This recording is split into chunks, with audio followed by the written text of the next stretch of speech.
হঠাৎ করে সালমান ফার্সি একদিন শোনে ওই মদিনার কামলিওয়ালা নবী মদিনায় হাজির। আল্লাহু আকবার। সালমান ফার্সি রাদিয়াল্লাহু তাআলা আনহু মদিনার নবীর খবর শুইনা ডাক দেয়, ইহুদি আমি একটু মদিনায় যাব, আমি মুহাম্মদের সাথে একটু দেখা করার জন্য যাব। ইহুদি কয়, না রে সালমান, ওই আমার কাজ রেখে যাওয়া যাবে না। সালমান ফার্সি রাদিয়াল্লাহু তাআলা দিনের বেলা সব কাজগুলা কইরা রাতের বেলা তো তার কোনো ডিউটি নাই, রাতের বেলা আবার নবীর দরবারে হাজির হয়ে গেছে। যা দেখে ঘেরের মধ্যে আবু বকর দাঁড়ানো, উসমান দাঁড়ানো, ওমর দাঁড়ানো। আমি মুহাম্মদের সাথে সাক্ষাতের জন্য, যার জন্য আমি বছরকে বছর আজ খেজুরের বাগানে কাজ করে করে আবার জীবন কাটাইতেছি, ওই মদিনাওয়ালা নবীরা আমি পেয়ে গেছি, সাক্ষাৎ করব। আবু বকর কয়, না, অপরিচিত তো মানুষ ঢুকতে দেওয়া যাবে না যেহেতু রাত্রে বেলা। ওমর কয়, না, অপরিচিত মানুষ রাতের বেলা ঢুকতে দেওয়া যাবে না। নবী ডাক দেখে, আবু বকর কে আসে, কে আসে? কয়, নবী অপরিচিত একটা মানুষ। নবী কয়, তাড়াতাড়ি ঢুকতে দেন। আবু বকর, আমি তো ঈমানের গ্যারান পাইতেছি। আল্লাহু আকবার। আমি তো ঈমানের গ্যারান পাইতেছি, ঢুকতে দাও। কারণ সালমান তো অনেক আগেই কালেমা পড়ে ফেলছে। এবার নবীর দরবারে গিয়া নবীর সামনে কান্না করে, নবী আমার, আমি তো আপনার জন্য বাড়ি সারলাম, ঘর সারলাম, মা বাবা সবাই সারলাম। আমি অনেক বড় রাজবংশের সব জেলে আমি আমার বাবারে সাইরা মারে সাইরা আপনার জন্য চলে আসি। ও নবী, ইহুদি আমাকে আসতে দেয় নাই দিনের বেলা, আমি রাতের বেলা আসছি। ও নবী আমার, ইহুদিরে আপনি বলে যেন আমার একটু আজাদ বানায় দেয়, আমি যেন বাকি জীবনটা আপনার কাছে কাটায় দিতে পারি। কারণ আমি তো আপনার সন্তানে ওই পারস্য থেকে আসছি মদিনায়, কবে আপনি আসবেন? এবার নবী কয়ে, যাও যে তোমার মালিকের বলবা, ইহুদিরে বলবা আমি বলছি তোমাকে আজাদ করিয়া দিতে। এবার ইহুদি বলে, একটা শর্তে তোমারে আজাদ করতে পারি। তুমি দুই বলে, ইহুদি বলেন, না না, তোমাকে সারা যাবে না, কারণ এত ভালো কামলা সারা যায় না। এবার কয়েকটা শর্ত আছে, 200 খেজুরের চারা আর বিচি তোমাকে আমি দিব। 200 খেজুরের বিচি যদি তুমি লাগাইয়া দাও, লাগাইবা, এরপরে যখন গাছ উঠবে তারপরে তোমাকে আমি আজাদ করব। এবার ইহুদির দরবার থেকে নবীর দরবারে সালমান ফার্সি হাজির। ডাক দেখো, নবী ইহুদি শর্ত দিছে, 200 খেজুরের বিচি লাগানোর পরে যখন গাছ উঠবে তারপরে আমাকে আজাদ করবে। নবী কয়ে, যাও যায় তাড়াতাড়ি বিচিগুলা নিয়ে আসো। ইহুদি বিচি দিছে নবীর দরবারে, সালমান ফার্সি বিচিগুলা নিয়ে হাজির। নবী পোটলাটা খুইলা দেখে সব বিচিগুলা আগুনে জ্বালায় তারপরে কয়লা বানায় তারপরে দিছে। নবী কয়, সালমান, এই বিচিগুলা তো আগুনে জ্বালায় দিছে। ইহুদি বড় চালাক, কারণ আগুনে পড়লে ওই গাছের বিচি হবে না, তোমারে আজাদও করবে না। চলো চলো আবু বকর চলো, ওমর চলো, আলী চলো, হে সালমান তুমিও চলো, বাগানটা দেখে নাও। জায়গা দেখে নিলেন। এবার নবী দোয়া করলেন, এবার আবু বকর আপনি গাথা করবেন আর ওমরও গাথা করবেন, আলী আবার এগুলাতে পানি দিবেন, মাটি দিয়ে দিবেন, আমি নিজের হাতে বীজগুলা লাগাবো। সুবহানাল্লাহ বলেন। নবী সব বীজগুলা লাগাইছে। 200 বীজ লাগানোর পর শেষ হয়ে গেছে। নবী দোয়া করে, আল্লাহ, পুরো বীজ থেকে গাছ উঠে না, তবে আপনি দিতে পারেন। আল্লাহ পারে কি পারে না? জোরে কর, আরো জোরে কর, পারে কি পারে না? আমার আল্লাহ তো আল্লাহ যে ধনীকে ফকির বানায়, ফকিরকে বাদশা বানায়, ঠিক কিনা বলেন? আল্লাহ কত ধনীরে ফকির বানায় দিল, কত ফকিরের বাদশা বানায় দিল, আছে না নাই? নদীর কুল ঘরে অকুল বাঙ্গেই তো নদীর খেলা। সকাল বেলার বাদশারে তুই ফকির সন্ধ্যাবেলা। এবার নবী দোয়া করছে, আল্লাহ আপনি পারেন। নবী দোয়া কইরা মুনাজাত শেষ করতে দেরি, পিছন দিকে তাকায় দেখে পুরা বাগান খেজুর গাছে ভরপুর হয়ে গেছে। এটা নবীজির মুজিজা। ইহুদির কাছে দৌড়ায়, সালমান ফার্সি যায়, ইহুদি ভাই সব চারা উঠে গেছে, আমার আজাদ কইরা দেন। ইহুদি এসে গইনা গইনা গইনা দেখে 198টা চারা উঠছে, 2টা চারা উঠে নাই। ইহুদি কয় 2টা উঠে নাই, আজাদ হবে না। এবার নবীরে কয় নবী 2টা নাকি উঠে নাই? নবী কয় আল্লাহ সব চারা উঠছে, 2টা উঠে নাই কেন? 2টার জন্য ইহুদি সালমান ফার্সির আজাদ করবে না, 2টা কেন উঠে নাই আল্লাহ? এবার আল্লাহ কয় জিব্রাইল তাড়াতাড়ি যা, আমার বন্ধুরে তো, আমার বন্ধু যেই কয়টা বিচি লাগাইছে আমি আল্লাহ ওই কয়টা গাছ উড়ে দিছি, সুবহানাল্লাহ। আর 2টা আমার বন্ধু লাগায় নাই। এবার সাহাবীকে নবী বলেন, আবু বকর আপনি কি বিচি লাগাইছেন? আমি একটা লাগাইছি। ওমর আপনি লাগাইছেন? আমি একটা লাগাইছি। এই 2টাই তো ওঠে নাই। আল্লাহ আমার গুলা উঠছে, ওদের গুলা কেন উঠবে না? ওদের দাম তো আল্লাহ কম না। আল্লাহ কয় আপনার সাথে যদি ওদের চারা উঠে দেয়, ওদের দাম আর আপনার দাম সমান দেখা যাবে। এই জন্য আমি 2টা চারা উঠেই নাই। আমি কিছুক্ষণ পরে ওই 2টা চারাও জমিন থেকে উঠে দিব। এবার কিছুক্ষণ পরে 2টা চারা দেখা যায়। এবার ইহুদিরে কয় ইহুদি 200 হয়ে গেছে, আমাকে আজাদ বানায় দাও। ইহুদি কয় আরেকটা শর্ত আছে, আমার গাছগুলায় খেজুর ধরলে তারপরে তোকে আজাদ বানাও। এবার নবীর দরবারে হাজির নবী আমার। ইহুদি তো আরেক নতুন করে শর্ত দিছে, এই গাছে খেজুর ধরলে তারপরে আমাকে আজাদ বানাবে। সাধারণত খেজুর ধরে 5 বছরে, 3 বছরে, 10 বছরে। এবার মাত্র গাছ লাগাইলো। নবী দোয়া করে আল্লাহ ওই গাছে যে আল্লাহ 10 বছর পরে খেজুর দিতে পারে, ওই আল্লাহ এখন পারে কি পারে না? নবী দোয়া করলে এবার প্রত্যেক গাছে খেজুর চলে আসছে। আল্লাহু আকবার। সাধারণ কোনো খেজুর নয়, ওটা হচ্ছে বর্তমানের আজোয়া খেজুর, সুবহানাল্লাহ। এমন খেজুর আল্লাহ দিলেন। ইহুদিরে দৌড়ে যাক, ইহুদি ভাই আপনার সব গাছে খেজুর চলে আসছি। ইহুদি আবার কয় রে সালমান তুই একা মুহাম্মদের দরবারে যাবি না, কারণ সেই বাপ যেই গাছ লাগাইলে গাছ উঠে যায়, যে দোয়া করলে খেজুর চলে আসে, এটা সাধারণ কোনো মানুষ না, এটা হবে শেষ জমানার পয়গম্বর। রে সালমান চল চল চল। সালমান ফার্সির সাথে আইসা ইহুদি নিজেও কালেমা পড়ে মুসলমান হয়ে গেছে। এরে নবীর আশিক উম্মত, আল্লাহ বলেন 4 ব্যক্তি ক্ষতিগ্রস্ত না। 1 নম্বর হলো ঈমানওয়ালা, সুবহানাল্লাহ বলেন। কি ওয়ালা? জোরে কন, আরো জোরে কন। আল্লাহ বলে 1 নম্বর ইল্লাল্লাযীনা আমানু ওয়া আমিলুস সলিহাত, যারা ঈমান এনেছে। 2 নম্বর যারা নেক আমল করেছে। কি আমল? আল্লাহ বলেন যারা ঈমান এনেছে তারা ক্ষতিগ্রস্ত না, এবং যারা নেক আমল করেছে তারাও ক্ষতিগ্রস্ত না। আল্লাহ বলেন ওয়াতাওয়াসাউ বিল হাক্কি ওয়াতাওয়াসাউ বিস-সবর। তার মানে এরকম ভাবে নেক আমল করতে গেলে, ঈমান আনলে, ঈমানের উপরে চলতে গেলে হকের উপরে যারা থাকবে, আর হকের উপরে যারা থাকবে, হকের পক্ষে যারা থাকবে, তাদের উপরে বিপদ আসবে, মুসিবত আসবে, বাধা আসবে, এবং তারা ওই বাধার সময় সবর করবে। আল্লাহ বলেন এই 4 গুণ যার মধ্যে পাওয়া যাবে, সে মরতে দেরি, জান্নাতে যাইতে কোনো দেরি নাই, সুবহানাল্লাহ।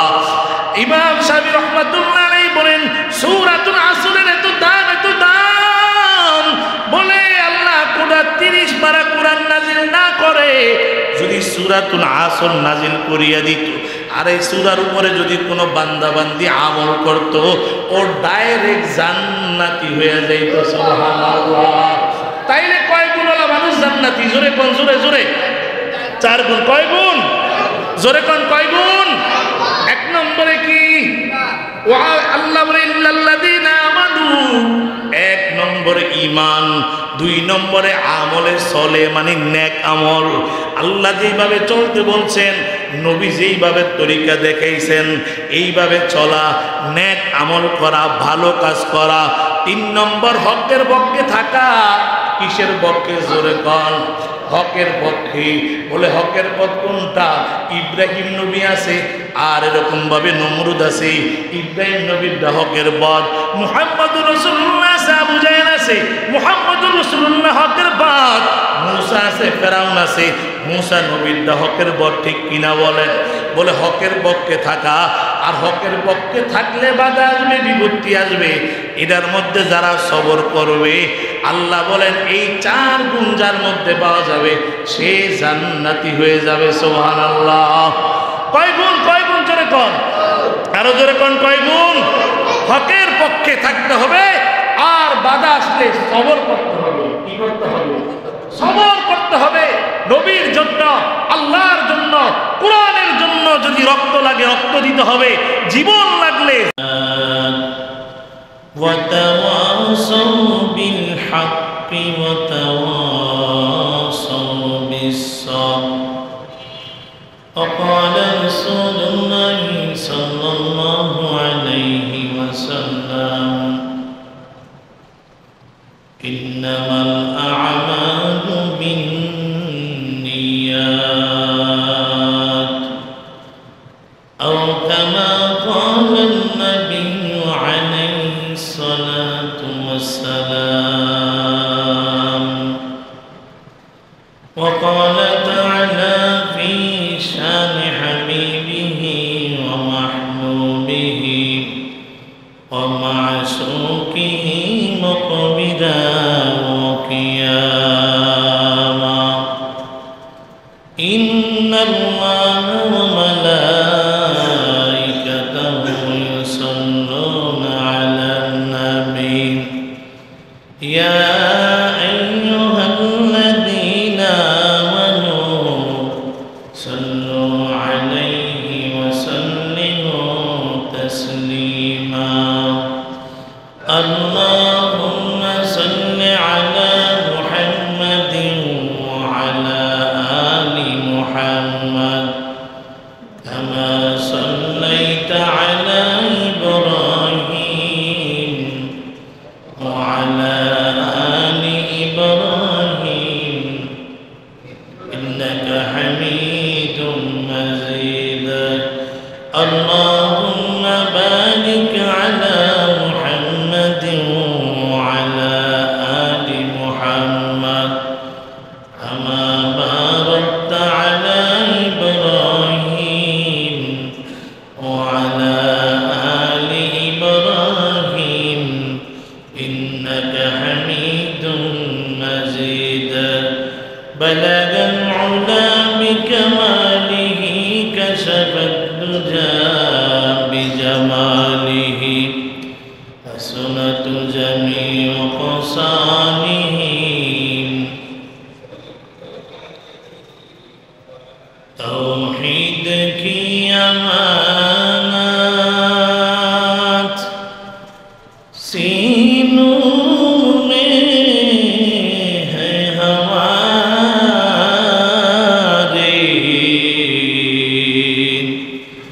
آسان ہی مٹانا نام و نشان ہمارے بلغ العلا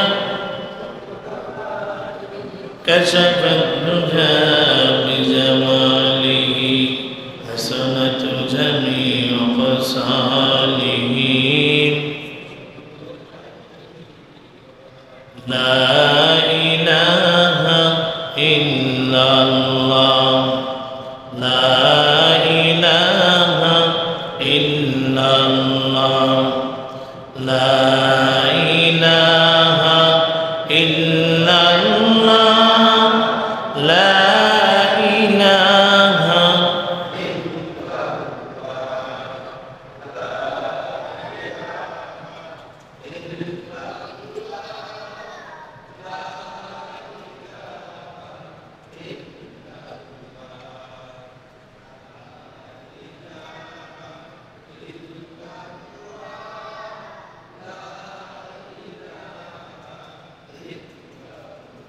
لا إله إلا الله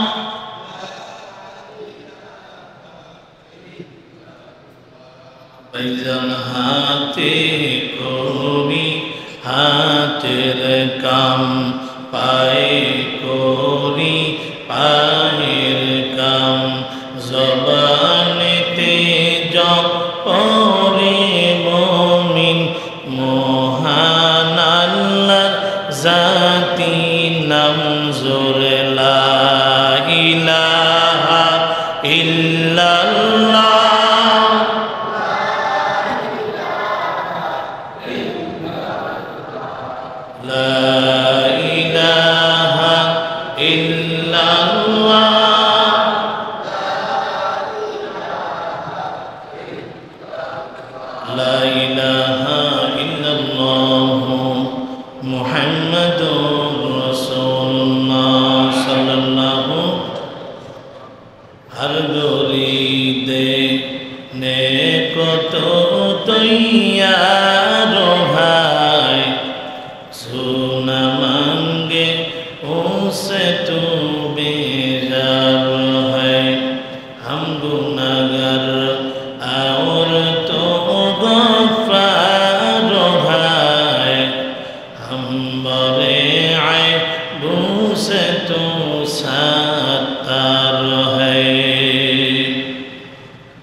আমাকে এবং আপনাদেরকে দুনিয়ার সমস্ত কাজ থেকে ফারেক করে আল্লাহ সুবহানাহু ওয়া তাআলা তার পবিত্র ঘরে জুমার নামাজ আদায় করার নিয়তে নিয়ে আসছেন।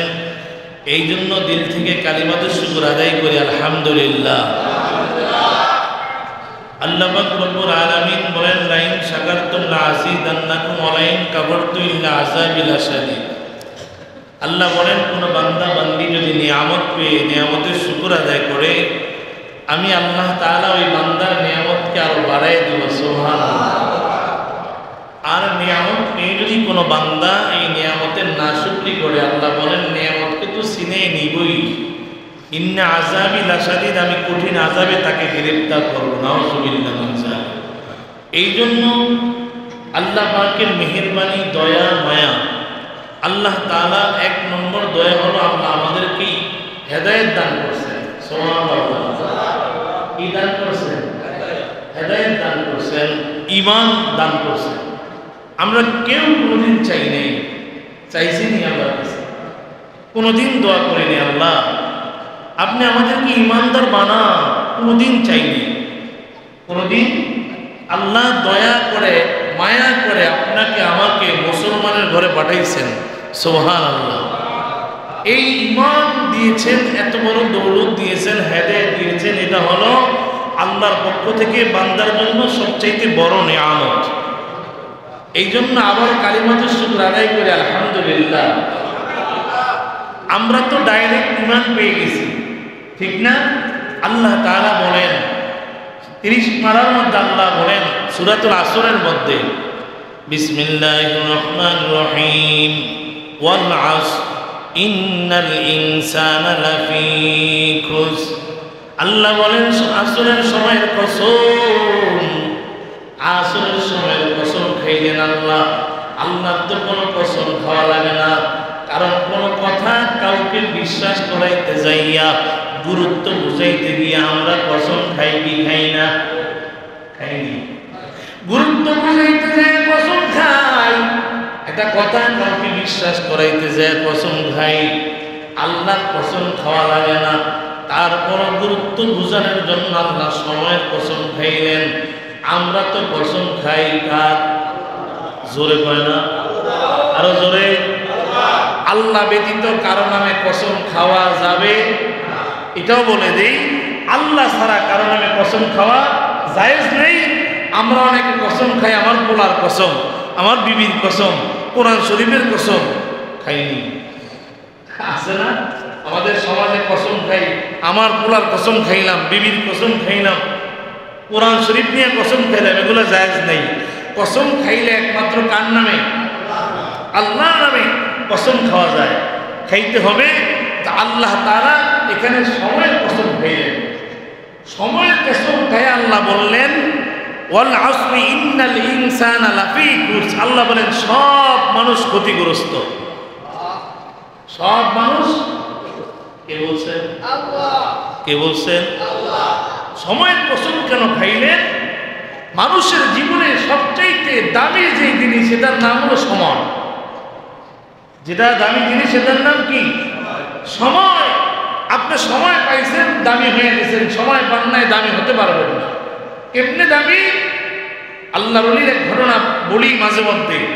রাস্তা দিয়ে যাইতেছে, হঠাৎ শুনে কবরের ভিতর থেকে কোরআন তেলাওয়াতের আওয়াজ আসতেছে। সুবহানাল্লাহ বলেন।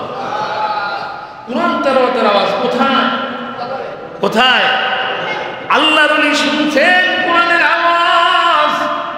আল্লাহর ওলি কোরআনের আওয়াজ, কবর থেকে কোরআন তেলাওয়াতের আওয়াজ শুনে না বললেন সুবহানাল্লাহ। বলেন না সুবহানাল্লাহ। আশ্চর্য হয়ে গেলেন, কবর থেকে কোরআনের আওয়াজ।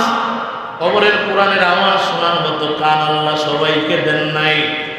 আল্লাহর ওলি কবর থেকে কোরআনের আওয়াজ শুনে না বললেন আলহামদুলিল্লাহ। রিপিট কবর থেকে আওয়াজ, হে আল্লাহর ওলি দাঁড়ান। আল্লাহর ওলি দাঁড়ান দাঁড়ান দাঁড়ান। কেন দাঁড়াবো কি? আরো তো ভয় পেয়ে গেছে। বলে আল্লাহর ওলি একটু কথা বলতে চাই। বলে আপনি কেন সুবহানাল্লাহ বললেন? বলে আমি কবরে থেকে কোরআনের আওয়াজ শুনে সুবহানাল্লাহ বলছি। বলে কেন বলছেন? এই জন্য কোরআন শুনে।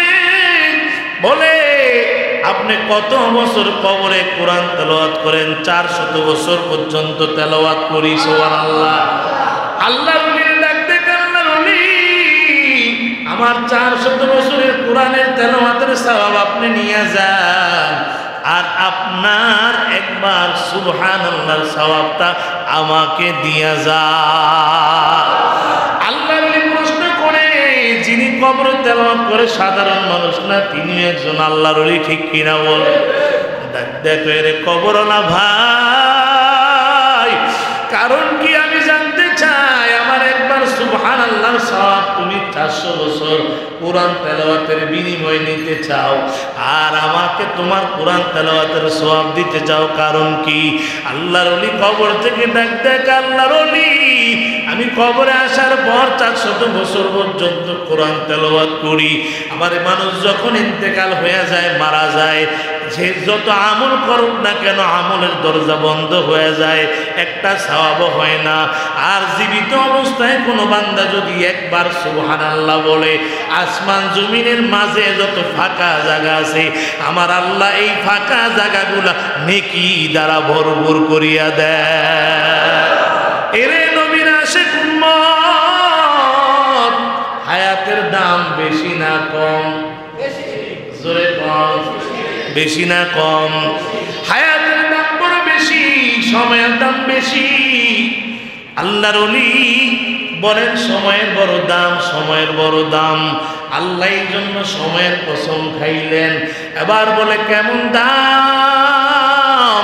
সময়টা হলো একটা বরফের চাকার মতো। এই বরফের চাকাটা গইলা যায়, বরফ গলে যায়।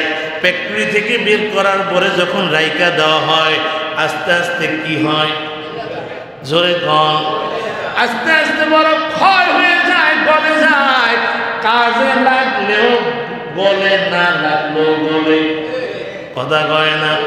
যদি কাজে লাগে দেয় তাও গলে যাবে, না লাগলেও গলে যাবে। তবে যেটা লাগছে বড় ধন্য হয়ে গেছে, যেটা লাগে নাই ধন্য হতে পারে নাই, এটা গলেই যাবে। আল্লাহর ওলি বাজারে গেলেন, যায়া দেখে বাজারে বরফ বিক্রেতা বরফ নিয়ে হাজির। বরফগুলা গলে যায়, কেউ বরফ নেয় না। এবার আল্লাহর ওলি বাজারে দেখে বরফওয়ালা ডাক দিয়ে কয়, বাজারের বাইরে যাদের বরফ লাগবে তাড়াতাড়ি নিয়ে যান, যদি না নেন আমার চালানো শেষ, ব্যবসাও শেষ। কারণ বলে গেলে বিক্রি করতে পারবো না, যেই দামে ক্রয় করে এনেছি ওইটাও শেষ হয়ে যাবে, যেটা লাভ হইতো ওইটাও শেষ হয়ে যাবে। আল্লাহর ওলি বলেন ওই দিন আমার সূরাতুল আসরের তাফসীরটা বুঝে আসছে, কারণ অল আসরি আল্লাহ সময়ের কসম খাইলেন, সময়ের কসম খায়া জানায় দিলেন সাবধান। আল্লাহ বলেন সময়ের কসম, কসম খায়া বললেন সময় বড় দামি। আল্লাহ বলেন সময়ের কসম খায়া বলেন ইন্নাল ইনসানা লাফি খুরস, আল্লাহ বলেন সব মানুষগুলা ক্ষতিগ্রস্ত। কে বলেন? এই ঘটনা, এই কথা কার? সব ক্ষতিগ্রস্ত। আল্লাহ নিজেই আবার জবাব দেয়। আল্লাহ বলেন ইন্নাল ইনসানা লাফি খুরস, আল্লাহ বলেন সব মানুষগুলা ক্ষতিগ্রস্ত। এবার আল্লাহ জবাব দেয় ইল্লাল্লাযীনা আমানু ওয়া আমিলুস সলিহাত। আল্লাহু আকবার। আল্লাহ বলেন ইল্লাল্লাযীনা আমানু ওয়া আমিলুস সলিহাতি ওয়া তাওয়াসাউ বিল হাক্কি ওয়া তাওয়াসাউ বিস সাবর। আল্লাহু আকবার।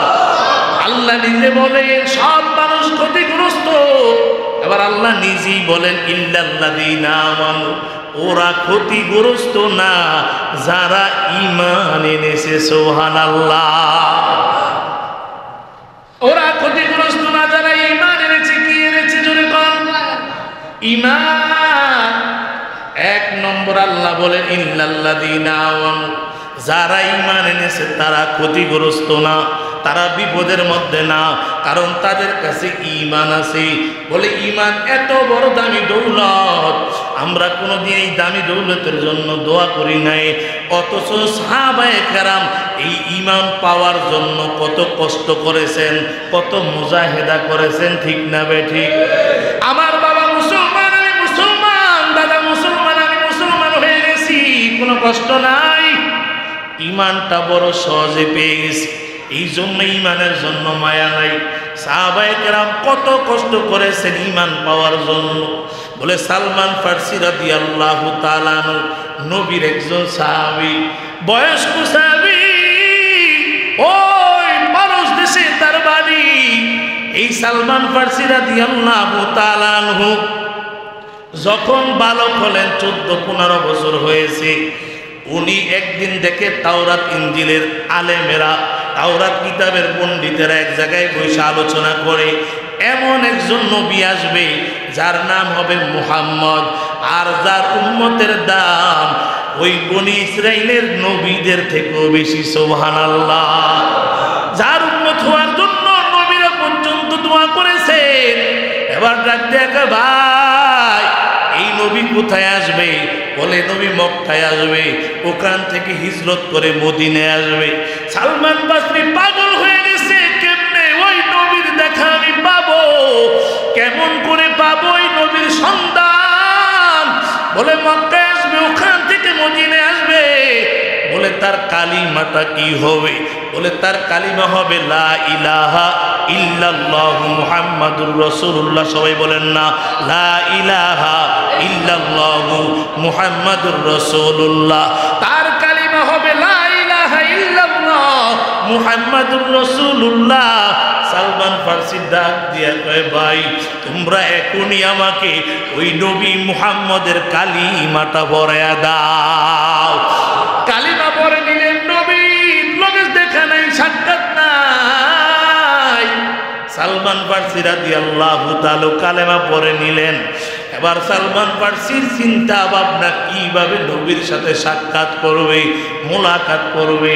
হঠাৎ করে দেখে একদিন একটা কাফেলা মক্কায় যাবে। ওই কাফেলাওয়ালাদেরকে বলে আপনারা আমাকে নিয়ে যান, আমিও মক্কায় যাব। ওই কাফেলার সাথে সালমান ফারসি আব্বা আম্মাকে চাইরা, উনি ছিল এরকমভাবে এরকম রাজবংশের সন্তান, টাকা পয়সার কোনো অভাব নাই, সব ছেড়ে দিয়ে ওই কাফেলার সাথে মক্কায় হাজির। ওই কাফেলার লোকেরা সালমান ফারসিকে একা পেয়ে একজন ইহুদির কাছে, মদিনার ইহুদির কাছে বিক্রি করে দিল। সালমান ফারসি ইহুদির খেজুরের বাগানে কাজ করে আর ইহুদির বাড়ি থাকে, আর খবর নেয় মদিনাওয়ালা নবী কোন দিন মদিনায় আসবে আর আমি নবীর সাথে সাক্ষাৎ করব। এই খবর নিতেছি আর ইহুদির বাগানে কাজ করে করে সময় কাটায়। হঠাৎ করে সালমান ফার্সি একদিন শোনে ওই মদিনার কামলিওয়ালা নবী মদিনায় হাজির। আল্লাহু আকবার। সালমান ফার্সি রাদিয়াল্লাহু তাআলা আনহু মদিনার নবীর খবর শুইলা ডাক দেয়, ইহুদি আমি একটু মদিনায় যাব, আমি মুহাম্মদের সাথে একটু দেখা করার জন্য যাব। ইহুদি কয়, না রে সালমান, ওই আমার কাজ রেখে যাওয়া যাবে না। সালমান ফার্সি রাদিয়াল্লাহু তাআলা দিনের বেলা সব কাজগুলা কইরা রাতের বেলা তো তার কোনো ডিউটি নাই, রাতের বেলা এবার নবীর দরবারে হাজির হয়ে গেছে। যা দেখে ঘেরের মধ্যে আবু বকর দাঁড়ানো, ওসমান দাঁড়ানো, ওমর দাঁড়ানো। আমি মুহাম্মদের সাথে সাক্ষাতের জন্য, যার জন্য আমি বছরকে বছর আজ খেজুরের বাগানে কাজ করে করে আবার জীবন কাটাইতেছি, ওই মদিনাওয়ালা নবীরা আমি পেয়ে গেছি, সাক্ষাৎ করবো। আবু বকর কয়, না, অপরিচিত তো মানুষ ঢুকতে দেওয়া যাবে না যেহেতু রাত্রে বেলা। ওমর কয়, না, অপরিচিত মানুষ রাতের বেলা ঢুকতে দেওয়া যাবে না। নবী ডাকতে গিয়ে, আবু বকর কে আসছে, কে আসছে? কয়, নবী অপরিচিত একটা মানুষ। নবী কয়, তাড়াতাড়ি ঢুকতে দেরে। আবু বকর, আমি তো ঈমানের গ্যারান পাইতেছি। আল্লাহু আকবার। আমি তো ঈমানের গ্যারান পাইতেছি, ঢুকতে দাও। কারণ সালমান তো অনেক আগেই কালেমা পড়ে ফেলছে। এবার নবীর দরবারে গিয়া নবীর সামনে কান্না করে, আর নবী আমার, আমি তো আপনার জন্য বাড়ি সারলাম, ঘর সারলাম, মা বাবা সবাই সারলাম। আমি অনেক বড় রাজবংশের সব জেলে আমি আমার বাবারে সাইরা মারে সাইরা আপনার জন্য চলে আসছি। ও নবী, ইহুদি আমাকে আসতে দেয় নাই দিনের বেলা, আমি রাতের বেলা আসছি। ও নবী আমার, ইহুদিরে আপনি বলে যেন আমার একটু আজাদ বানায় দেয়, আমি যেন বাকি জীবনটা আপনার কাছে কাটায় দিতে পারি। কারণ আমি তো আপনার সন্তানে ওই পারস্য থেকে আসছি মদিনায়। কবে আপনি আসবেন?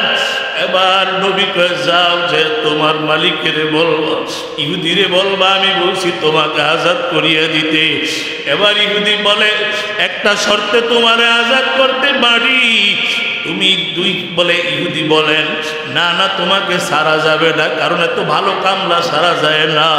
এবার কয়েকটা শর্ত আছে, 200 খেজুরের চারা আর বিচি তোমাকে আমি দিব। 200 খেজুরের বিচি যদি তুমি লাগাইয়া দাও, লাগাইবা, এরপরে যখন গাছ উঠবে তারপরে তোমাকে আমি আজাদ করব। এবার ইহুদির দরবার থেকে নবীর দরবারে সালমান ফার্সি হাজির। ডাক দেখো, নবী ইহুদি শর্ত দিছে, 200 খেজুরের বিচি লাগানোর পরে যখন গাছ উঠবে তারপরে আমাকে আজাদ করবে। নবী কয়ে, যাও যায় তাড়াতাড়ি বিচিগুলা নিয়ে আস। ইহুদি বিচি দিছে নবীর দরবারে, সালমান ফার্সি বিচিগুলা নিয়ে হাজির। নবী পোটলাটা খুইলা দেখে সব বিচিগুলা আগুনে জ্বালায়, তারপরে কয়লা বানায়, তারপরে দিছে। নবী কয়, সালমান, এই বিচিগুলা তো আগুনে জ্বালায় দিছে। ইহুদি বড় চালাক, কারণ আগুনে পড়লে ওই গাছের বিচি হবে না, তোমার আজাদও করবে না। চলো চলো আবু বকর চলো, ওমর চলো, আলী চলো, হে সালমান তুমিও চলো, বাগানটা দেখে নাও। জায়গা দেখে নিলেন। এবার নবী দোয়া করলেন। এবার আবু বকর আপনি গাথা করবেন, আর ওমরও গাথা করবেন। আলী এবার এগুলাতে পানি দিবেন, মাটি দিয়ে দিবেন, আমি নিজের হাতে বীজগুলা লাগাবো। সুবহানাল্লাহ বলেন। নবী সব বীজগুলা লাগাইছে। 200 বীজ লাগানোর পর শেষ হয়ে গেছে। নবী দোয়া করে, আল্লাহ, পুরো বীজ থেকে গাছ উঠে না, তবে আপনি দিতে পারেন। আল্লাহ পারে কি পারে না? জোরে কর, আরো জোরে কর, পারে কি পারে না? আমার আল্লাহ তো আল্লাহ যে ধনীকে ফকির বানায়, ফকিরকে বাদশা বানায়, ঠিক কিনা বলেন? আল্লাহ কত ধনীরে ফকির বানায় দিল, কত ফকিরের বাদশা বানায় দিল, আছে না নাই? নদীর কুল ঘরে অকুল বাক্যেই তো নদীর খেলা। সকাল বেলার বাদশারে তুই ফকির সন্ধ্যাবেলা। এবার নবী দোয়া করছে, আল্লাহ আপনি পারেন। নবী দোয়া কইরা মুনাজাত শেষ করতে দেরি, পিছন দিকে তাকায় দেখে পুরা বাগান খেজুর গাছে ভরপুর হয়ে গেছে। এটা নবীজির মুজিজা। ইহুদির কাছে দৌড়ায়, সালমান ফার্সি যায়, ইহুদি ভাই সব চারা উঠে গেছে, আমার আজাদ কইরা দেন। ইহুদি এসে গইনা দেখে 198টা চারা উঠছে, 2টা চারা উঠে নাই। ইহুদি কয় 2টা উঠে নাই, আজাদ হবে না। এবার নবীরে কয়, নবী 2টা নাকি উঠে নাই? নবী কয়, আল্লাহ সব চারা উঠছে, 2টা উঠে নাই কেন? 2টার জন্য ইহুদি সালমান ফার্সির আজাদ করবে না, 2টা কেন উঠে নাই আল্লাহ? এবার আল্লাহ কয়, জিব্রাইল তাড়াতাড়ি যা, আমার বন্ধুরে তো, আমার বন্ধু যেই কয়টা বিচি লাগাইছে আমি আল্লাহ ওই কয়টা গাছ উড়ে দিছি, সুবহানাল্লাহ। আর 2টা আমার বন্ধু লাগায় নাই। এবার সাহাবীকে নবী বলেন, আবু বকর আপনি কি বিচি লাগাইছেন? আমি একটা লাগাইছি। উমর আপনি লাগাইছেন? আমি একটা লাগাইছি। এই 2টাই তো ওঠে নাই। আল্লাহ আমার গুলা উঠছে, ওদের গুলা কেন উঠবে না? ওদের দাম তো আল্লাহ কম না। আল্লাহ কয়, আপনার সাথে যদি ওদের চারা উঠে দেয়, ওদের দাম আর আপনার দাম সমান দেখা যাবে। এই জন্য আমি 2টা চারা উঠেই নাই। আমি কিছুক্ষণ পরে ওই 2টা চারাও জমিন থেকে উঠে দিব। এবার কিছুক্ষণ পরে 2টা চারা দেখা যায়। এবার ইহুদিরে কয়, ইহুদি 200 হয়ে গেছে, আমাকে আজাদ বানায় দাও। ইহুদি কয়, আর একটা শর্ত আছে, আমার গাছগুলায় খেজুর ধরলে তারপরে তোকে আজাদ বানাও। এবার নবীর দরবারে হাজির নবী আমার। ইহুদি তো আরেক নতুন করে শর্ত দিছে, এই গাছে খেজুর ধরলে তারপরে আমাকে আজাদ বানাবে।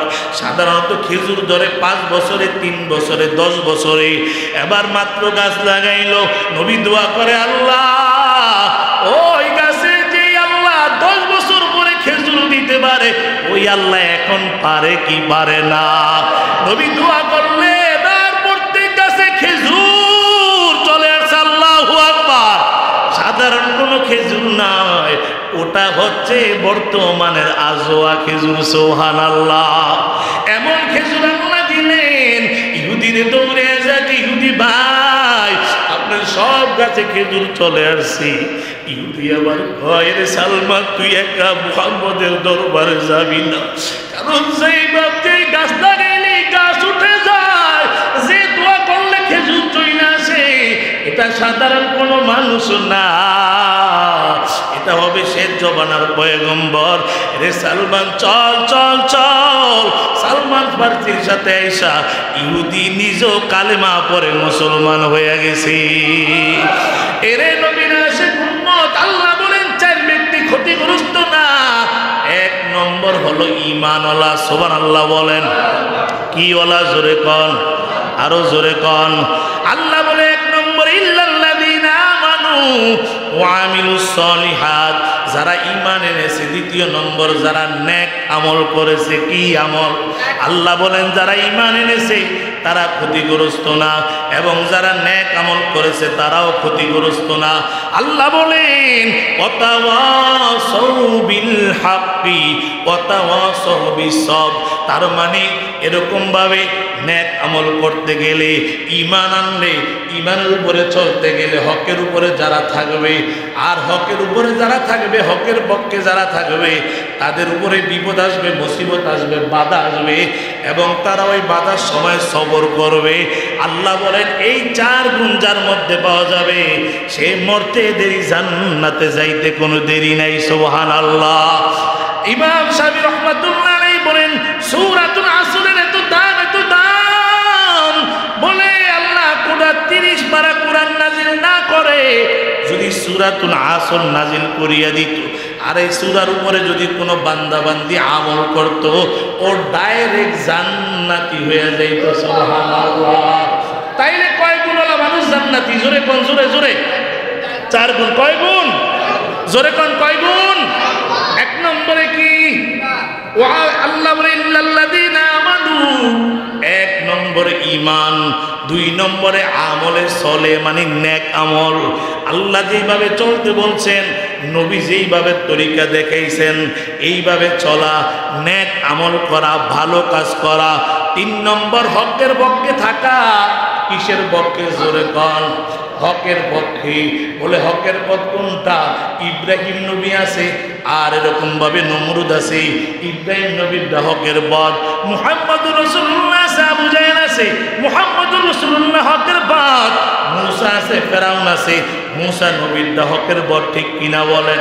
বলে হকের পক্ষে থাকা। আর হকের পক্ষে থাকলে বাধা আসবে, বিপত্তি আসবে। এটার মধ্যে যারা সবর করবে, আল্লাহ বলেন এই 4 গুণ যার মধ্যে পাওয়া যাবে, সে জান্নাতি হয়ে যাবে। সুবহানাল্লাহ।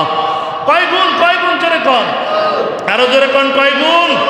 হকের পক্ষে থাকতে হবে, আর বাধা আসলে সবর করতে হবে। কি করতে হবে? সবর করতে হবে।